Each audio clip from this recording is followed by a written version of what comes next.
Kita tahu bahwa peringatan Isra Mi'raj menika sebuah peristiwa yang di luar nalar manusia. Siji kedadian sing aneh tapi nyata, nyata tapi aneh. Bagaimana tidak aneh dalam waktu semalam Rasulullah Shallallahu Alaihi Wasallam mampu menembus 3 dimensi alam. Minal masjidil harami ilal masjidil aqsa. Dimensi alam yang pertama alam nasud, dari masjidil haram lalu sampai ke masjidil aqsa Palestina. Bahkan beliau sempat singgah di 5 tempat. Pertama, beliau sempat singgah di kota Yasrib atau Thaibah yang sekarang terkenal dengan nama Madinatul Munawwarah. Itu isyarah bahwa Rasulullah nanti akan hijrah menuju ke kota Madinah. Kemudian yang kedua, beliau singgah di Madyan, tempat di mana Nabi Musa bersembunyi dari kejaran Raja Fir'aun.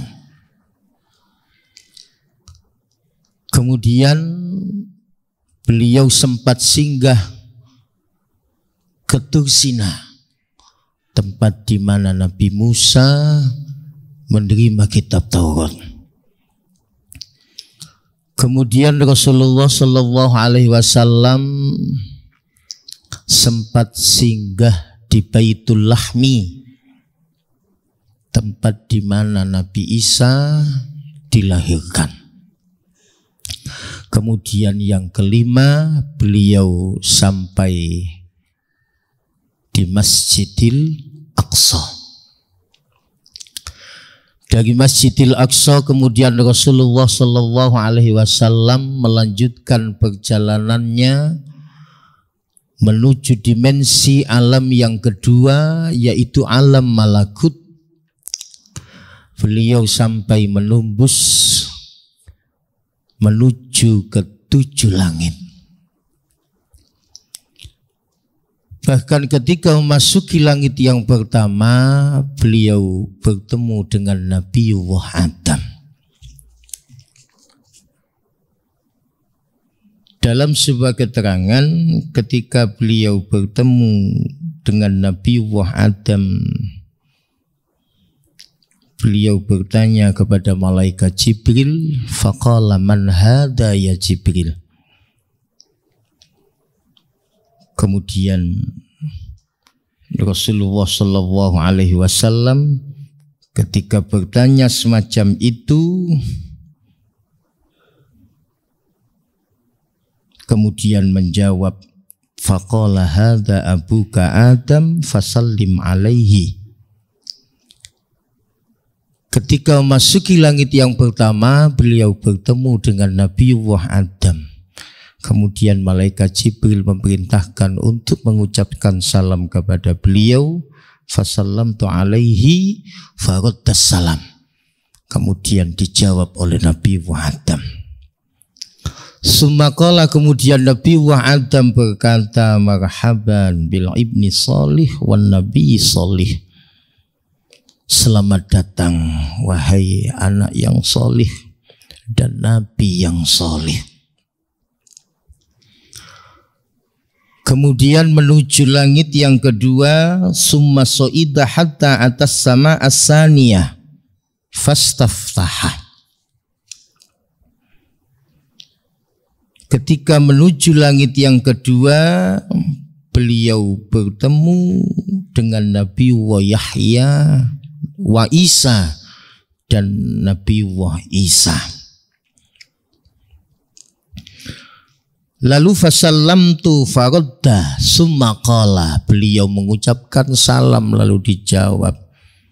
Kemudian Nabiullah Isa dan Nabiullah Yahya mengucapkan salam penghormatan, marhaban bil akhis sholih wan nabi sholih. Selamat datang wahai saudaraku yang solih dan nabi yang solih. Kemudian summa so'ida ila sama'is salisah, ketika menuju langit yang ketiga beliau bertemu dengan Nabiullah Yusuf. Ketika beliau bertemu dengan Nabiullah Yusuf, beliau tetap diperintahkan malaikat Jibril untuk mengucapkan salam kepada beliau. Fasallamtu alaihi faraddahu. Kemudian salam dari Rasulullah dijawab. Summa qala, kemudian Nabiullah Yusuf berkata, marhaban bil akhis salih wan nabiyyi salih. Selamat datang kepada saudaraku yang solih dan nabi yang solih. Setelah itu summa so'ida bi hatta atas sama'i rabi'ah, menuju langit yang keempat. Baru setelah itu beliau bertemu dengan Nabiullah Idris. Lalu fasallim alaihi, ucapkan salam kepada Nabi Idris. Fasallamtu alaihi, kemudian beliau mengucapkan salam kepadanya. Lalu dijawab summa qala, kemudian Nabi Idris mengatakan marhaban bil akhis sholih, selamat datang wahai saudaraku yang solih. Kemudian summa so'ida bi hatta atas sama al-khamisah, ketika memasuki langit yang kelima beliau bertemu dengan Nabiullah Harun.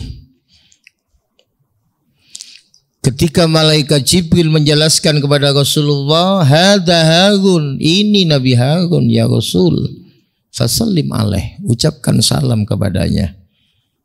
Lalu fasallamtu alaihi faradda, beliau mengucapkan salam kepada Nabi Harun. Kemudian Nabi Harun ikut menjawabnya. Summa qala, kemudian Nabi Harun menjawab sekaligus mengucapkan penghormatan, marhaban bil akhis sholih wan nabiyyi sholih. Selamat datang wahai saudaraku yang solih dan nabi yang soleh. Kemudian setelah itu summa so'ida bi hatta atas sama as-sadisah, memasuki langit yang keenam beliau bertemu dengan Nabi Musa. Qala hada Musa fasallim alaih. Ketika malaikat Jibril mengatakan ya Muhammad, ini Nabi Musa, ucapkan salam kepadanya. Fasallamtu alaihi faradda summa qal, kemudian Nabi Musa mengatakan marhaban bil akhi soleh wan nabi soleh. Selamat datang wahai saudaraku yang soleh dan nabi yang soleh. Falamma tajawazat baka qila lahu ma yubkika.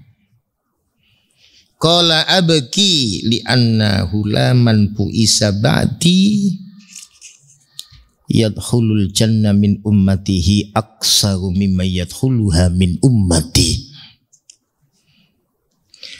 Ketika melewati Nabi Musa menangis. Ketika itu Rasulullah mengatakan mayubkika, apa yang kamu tangisi wahai Nabi Musa? Qala abki li'annahu laman bu'isa ba'di yadkhulul jannata min ummati. Ternyata kamu Muhammad dan umat kamu memasuki surga terlebih dahulu dan umat yang terbanyak. Summa so'ida ila sama'i sabi'ah, ketika masuki langit yang ketujuh, kemudian Rasulullah sallallahu alaihi wasallam bertemu dengan Nabiullah Ibrahim. Ketika bertemu dengan Nabi Ibrahim, qala hadza abuka fasallim alaih. Kata malaikat Jibril, ini ayahmu Muhammad, ucapkan salam kepadanya. Fasallamtu alaihi faraddas salam. Lalu apa yang diucapkan Nabi Ibrahim? Marhaban bil ibni salih wan nabi salih. Selamat datang wahai anak laki-laki yang salih dan nabi yang saleh. Setelah memasuki langit yang ketujuh, kemudian Rasulullah sallallahu alaihi wasallam thumma rufi'tu ila sidratil muntaha. Beliau melanjutkan perjalanan berikutnya, yaitu masuk ke alam lahud, alam ketuhanan, di mana pada saat itu malaikat Jibril tidak sanggup mendampinginya. Ketika itulah kemudian Rasulullah sallallahu alaihi wasallam mengatakan kepada Jibril, ya Jibril, sirma'i walau khutwatan, dampingi aku walaupun hanya sebentar. Ketika itu kemudian malaikat Jibril mendampingi Rasulullah masuk ke alam lahud, dan ternyata beliau mengatakan, ya Muhammad, laisa minna illa maqamu ma'lum. Aku tidak sanggup memasukinya, karena itu bukan makomku ya Muhammad. Namun ketika itu malaikat Jibril berpesan kepada Rasulullah, ya Rasul, ketika kamu nanti berjumpa dengan Allah, ucapkan salam kepadanya. Dan ucapan salam itu kemudian diabadikan dalam bacaan tasyahud akhir. At-tahiyyatul mubarakatus salawatut thayyibatulillah. Itu ucapan salam Rasulullah sallallahu alaihi wasallam kepada Allah Subhanahu wa taala. Kemudian setelah itu Allah menjawab, assalamu alaika ayyuhan nabiyyu wa rahmatullahi wa barakatuh. Assalamu alaika, keselamatan bagimu wahai Muhammad, ayyuhan nabiyyu, wahai nabiku, wa rahmatullahi wa barakatuh. Ketika itu kemudian Rasulullah bertanya, akankah keselamatan kasih sayangmu hanya tertuju kepadaku ya Allah? Bagaimana dengan umatku kelak, hamba-hambamu yang salih? Apakah tidak termasuk bagian dari keselamatanmu ya Allah? Ini bukti cinta Rasulullah kepada umatnya. Ternyata kemudian dilanjutkan, assalamu alaina wa ala ibadillahis sholihin. Keselamatan juga teruntuk kepada hamba-hamba Allah yang saleh. Semoga kita termasuk di dalamnya, amin, Allahumma amin. Disitulah kemudian Rasulullah sallallahu alaihi wasallam menerima perintah salat. Setelah itu beliau mau kembali ke alam dunia. Kemudian bertemu dengan Nabiullah Musa. Nabi Musa kemudian mengatakan, ya Muhammad, ketika kamu bertemu dengan Allah, Allah memberitakan apa untuk kamu dan umatmu? Kemudian beliau mengatakan kepada Rasul, Dan Rasul pada saat itu menjawab bahwa Allah telah memerintahkan kepadaku dan umatku dalam sehari semalam menjalankan 50 kali sholat setiap hari. Umirtu bi khamsina sholatan kulla yaumin. Lalu qala, kata Nabi Musa, inna ummataka la tastati'u khamsina sholatan kulla yaumin. Wa inni wallahi qad jarrabtun nas qablaka wa alastu bani Israil asaddul mu'alajah fajji ila rabbik fas'alut takhfif li ummatika. Muhammad, kata Nabi Musa, umatmu tidak akan mampu menjalankan sholat dalam sehari selama 50 kali. Dan ini sudah pernah saya coba dan ternyata tidak berhasil. Fajji ila takhfif, fajji ila rabbik fas'alu takhfif. Kemudian kata Nabi Musa, kembali kepada Tuhanmu, mintalah dispensasi kewajiban yang telah dibebankan kepadamu dan umatmu. Kemudian farajatu fawadha'a anni asron farajatu ila Musa faqala mislahu farajatu fawadha'a alayya asron farajatu ila Musa faqala mislahu farajatu fa'amud bi asri salatin kulla yaumin. Baru kemudian singkat ceritanya sampai menjadi kewajiban sehari semalam, yaitu bi khamsi sholawatin kulla yaumin. Itu pun kata Nabi Musa, farajatu ila Musa faqala bima umirta qultu umirtu bi khamsi sholawatin. Bagaimana Muhammad? Allah mewajibkan kepada umatmu sholat berapa kali? Kata Rasul, yang tadinya 50 kali menjadi 5 kali dalam sehari semalam. Qala inna ummataka la tastati'u khamsata sholawatin kulla yaumin. Kata Nabi Musa, Muhammad, umatmu tidak akan mampu menjalankan sholat dalam sehari semalam sebanyak 5 kali. Baru setelah itu, qala sa'altu rabbi hatta astahyaitu, kata Nabi, aku tidak akan meminta dispensasi lagi kepada Allah. Saya merasa malu. Walakin ardo wa aslam. Saya ridho dan menerima bahwa Allah telah memerintahkan kepadaku dan kepada umatku dalam sehari semalam menjalankan sholat sebanyak 5 kali. Ini artinya bahwa perjalanan Rasulullah SAW ketika menghadap kepada Allah, beliau diwajibkan menjalankan sholat 5 kali dalam sehari semalam. Lewat momentum peristiwa Isra Mi'raj, mari kita berusaha agar kita senantiasa bisa istiqomah menjalankan sholat 5 waktu. Agar kita betul-betul menjadi orang-orang yang senantiasa mendapatkan ridho dari Allah Subhanahu wa ta'ala.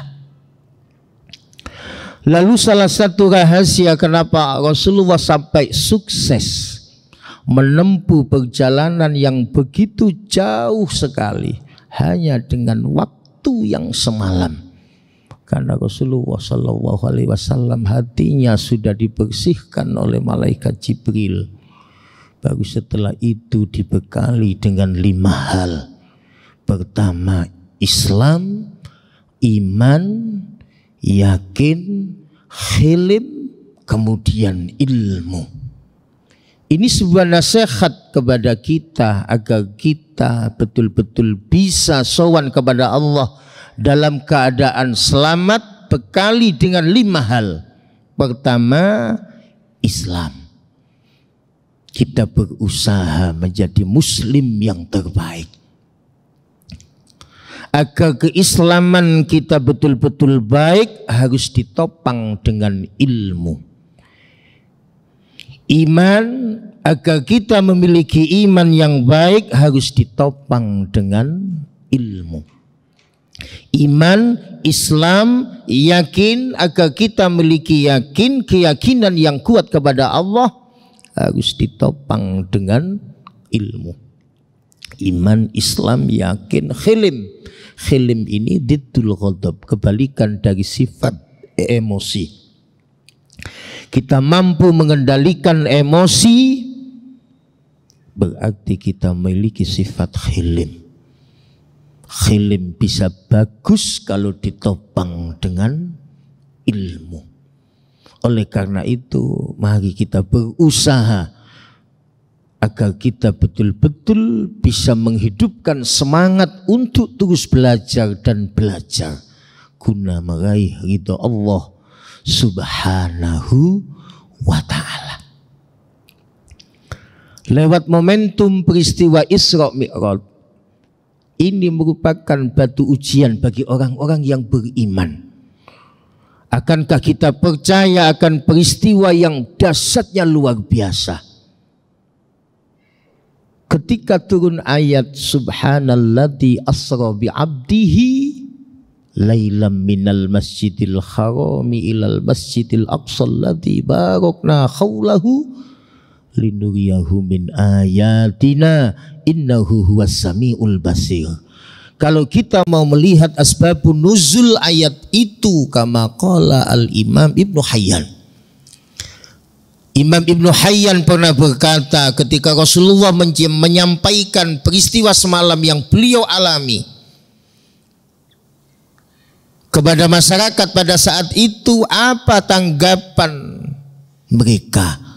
Ternyata mereka sama-sama fakadzabuhum, sama-sama mendustakan Rasulullah sallallahu alaihi wasallam. Karena yang diceritakan Rasulullah ini sesuatu yang mustahil bagi manusia biasa.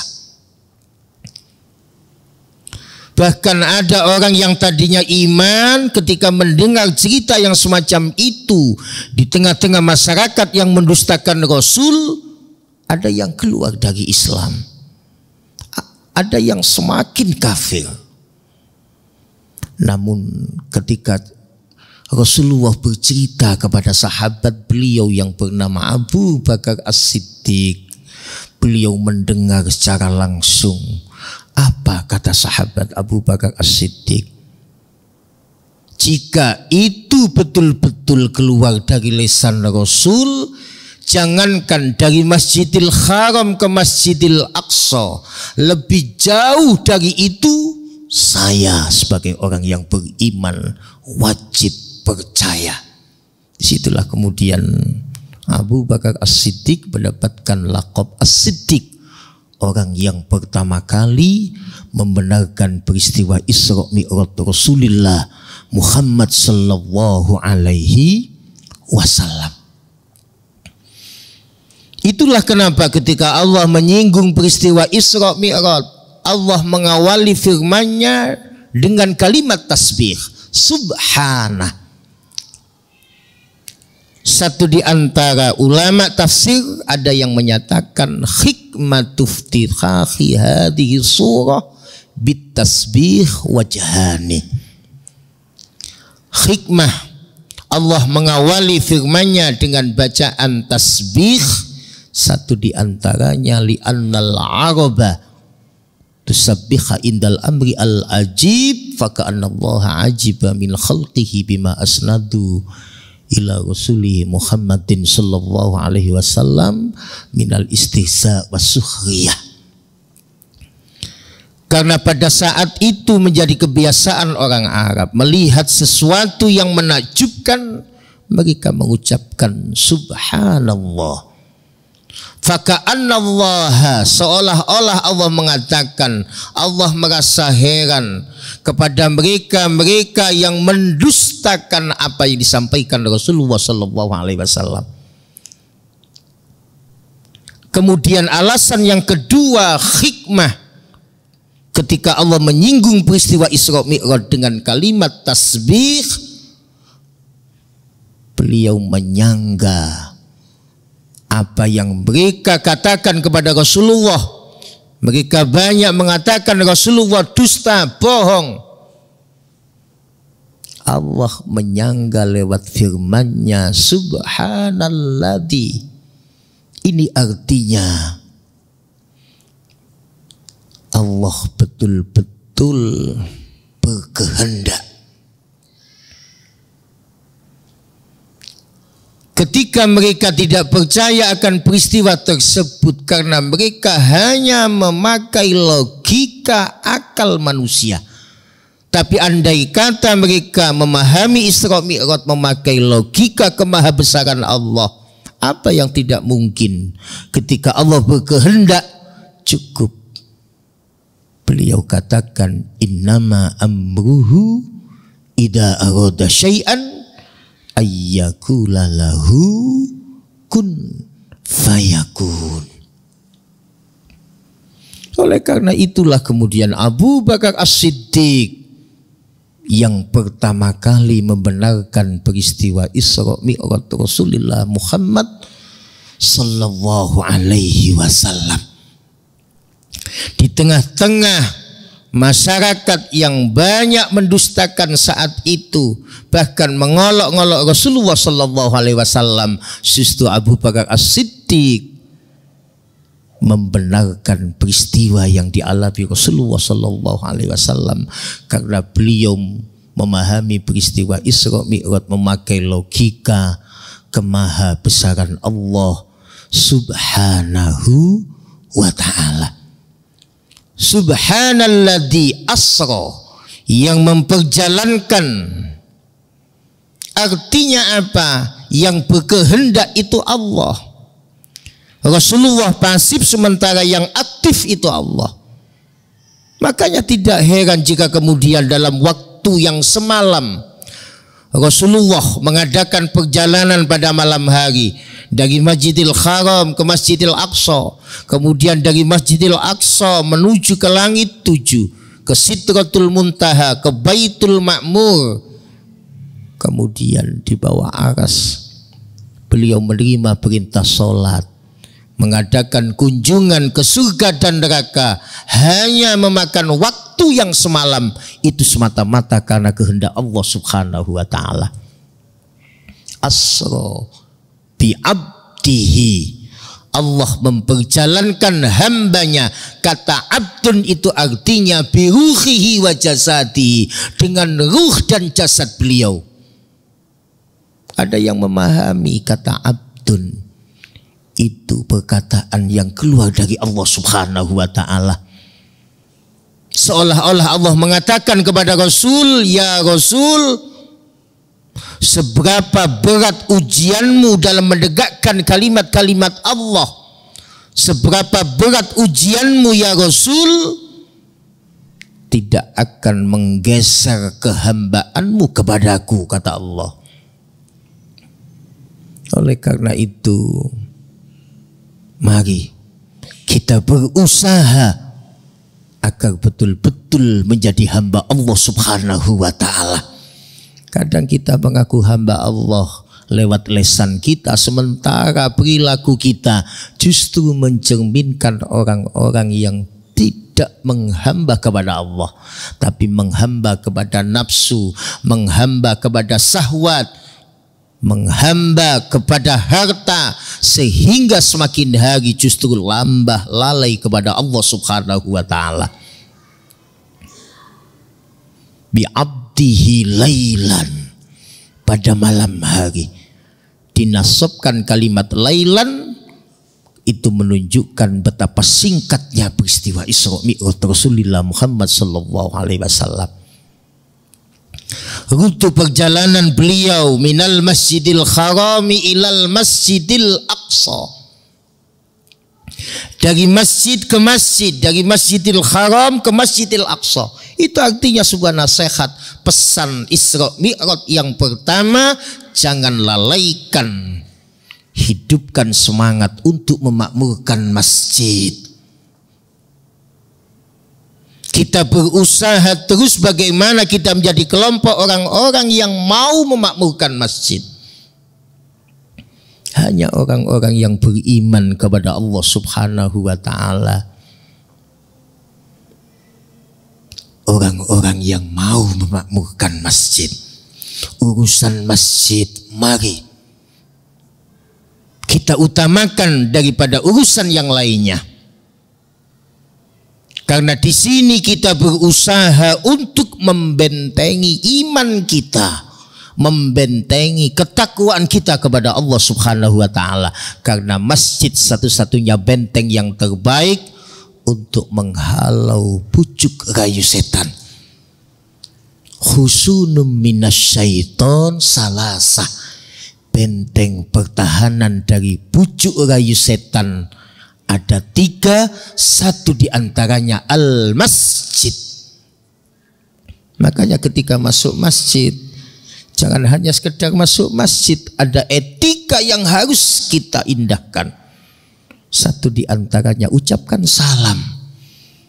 Karena di dalam masjid meskipun tidak ada manusia, tapi tidak sunyi dari malaikat-malaikat Allah yang menyembah kepada Allah Subhanahu wa taala.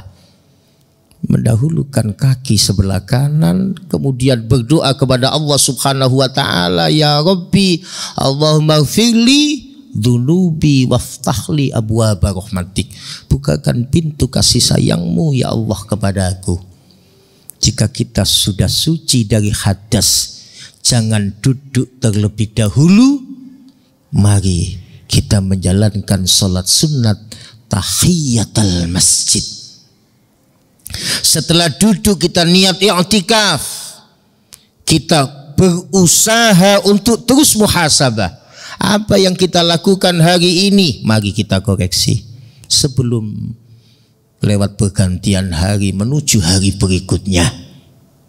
Karena pada hakikatnya lewat pergantian hari, sebenarnya hari itu mengatakan kepada kita, wahai anak cucu Adam, sebentar lagi kita akan menuju hari Senin. Apa yang sudah kita lakukan pada hari Minggu hari ini? Mari kita muhasabah dan terus muhasabah. Karena dengan muhasabah